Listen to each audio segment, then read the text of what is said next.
Hello दोस्तों। आज हम बात करने वाले हैं गैरी चैपमैन के द्वारा लिखी गई best selling book the 5 love language की समरी।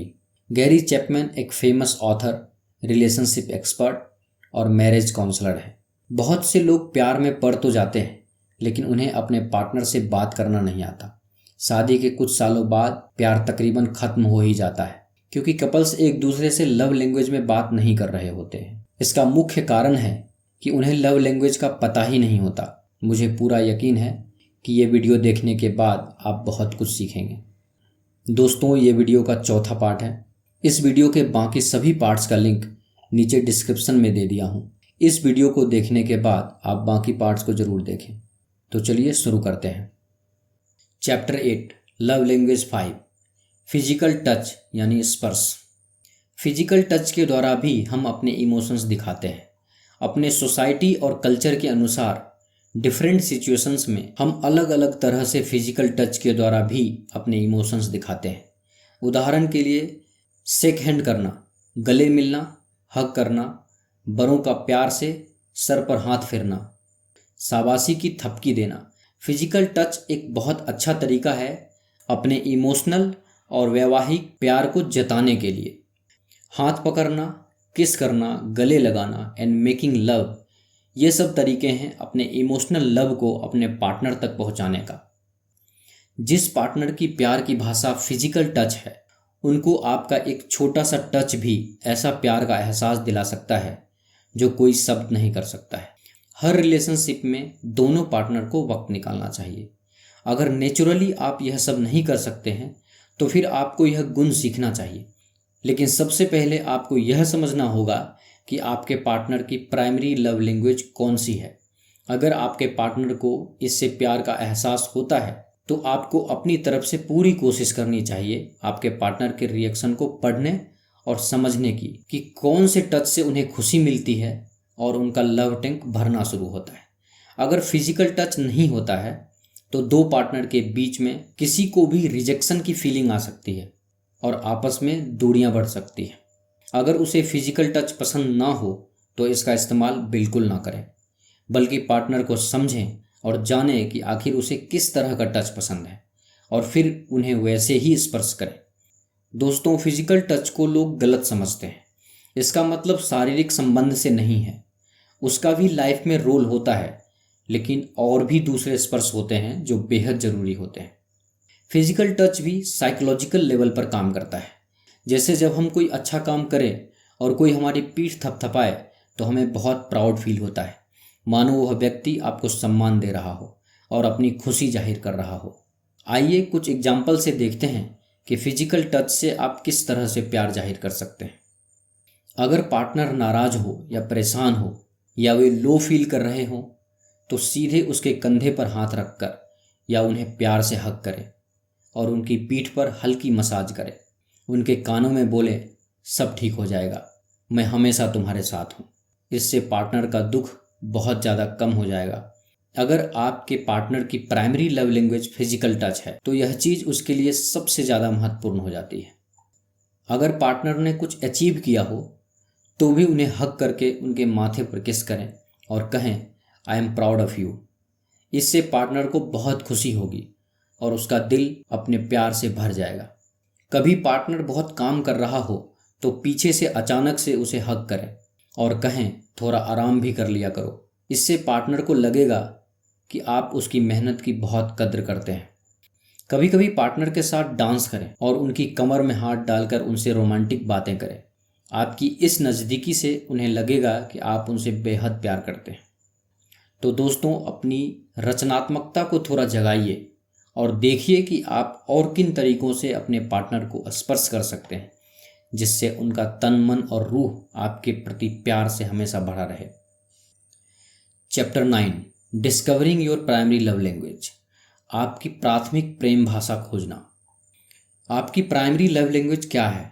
5 लव लैंग्वेज को समझाने के बाद लेखक उन मेथड्स को डिस्कस करते हैं जिससे आप अपनी और अपने पार्टनर के प्राइमरी लव लैंग्वेज डिस्कवर कर पाएंगे। इसे करने के पीछे 2 बेसिक रीजंस हैं। पहला तो ये है कि आपको अपनी लैंग्वेज समझ आ जाएगी और दूसरा ये कि आपको ये भी पता चल जाएगा कि आपका पार्टनर क्या प्रीफर करता है।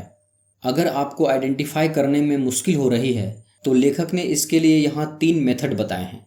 पहला, वह क्या चीज़ है जिसको अगर आपका पार्टनर नहीं करता है तो आप हर्ट फील करते हैं। उम्मीद है कि वह आपकी लव लैंग्वेज है। दूसरा, वह क्या चीज़ है जिसे करने के लिए आपने अपने पार्टनर, अपने फैमिली मेम्बर से बहुत बार रिक्वेस्ट की है। हो सकता है कि यही आपका लव लैंग्वेज हो। तीसरा, जब किसी के लिए आपके दिल में प्यार होता है, आप उसे एक्सप्रेस करना चाहते हैं। आप किस वे में करते हैं? चांसेस है कि जिस वे में आप एक्सप्रेस करते हैं वही आपकी भी लव लैंग्वेज है। यहाँ मैं ये बात भी क्लियर करना चाहूँगा कि बहुत से आदमी ये समझने की मिस्टेक करते हैं कि जो उन्हें पसंद है वही उनके पार्टनर को भी अच्छा लगता होगा, लेकिन ये बात सच नहीं है। अब एक और सवाल उठता है, हो सकता है कि इन 5 लैंग्वेज में से सब हमें चाहिए हो, लेकिन हर एक की इंटेंसिटी डिफरेंट होगी। हो सकता है कि क्वालिटी टाइम हमारे प्रायोरिटी में सबसे पहले हो, ये हमारी प्राइमरी लव लैंग्वेज है। मेरी दूसरी प्रायोरिटी एक्ट ऑफ सर्विस हो, यह मेरी सेकेंडरी लव लैंग्वेज होगी। पहले आप अपने लव लैंग्वेज को आइडेंटिफाई करें, उसे समझें, जिससे आपके पार्टनर के साथ आपका इमोशनल कॉन्फ्लिक्ट कम से कम हो। जो कपल अपनी प्राइमरी लव लैंग्वेज को समझ लेते हैं उन्हीं के बीच प्यार ज़्यादा गहरा होता है। Chapter 10, love is a choice. प्रेम एक चुनाव है।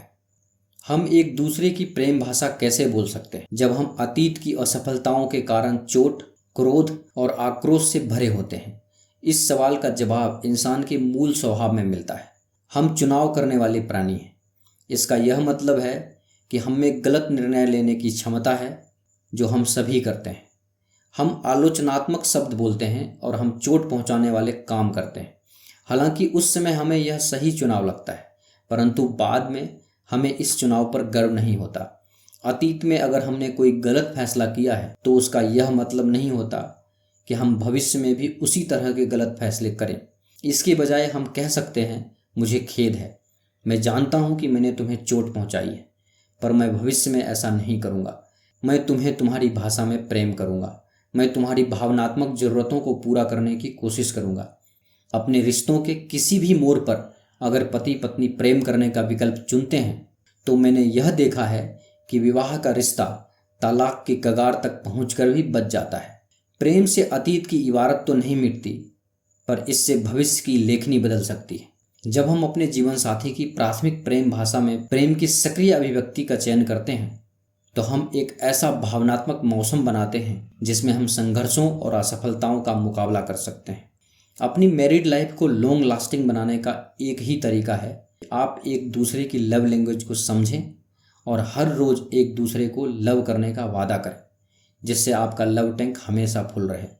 इस चैप्टर में लेखक एक सवाल पूछते हैं कि कितनी पॉसिबिलिटी है कि कपल अपना गुस्सा और पास्ट की गलतियों को अनदेखा करके एक दूसरे की लव लैंग्वेज में कम्युनिकेट करें।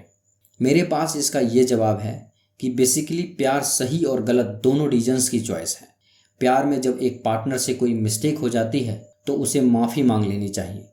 एक मैरिज का मतलब यही है कि इसमें सही और गलत दोनों डिसीजन हो सकते हैं, तो दोनों पार्टनर को अपनी गलती के लिए सॉरी बोलना चाहिए और माफ़ करना भी सीखना चाहिए। हर किसी को अपनी लाइफ पार्टनर की कद्र करनी चाहिए।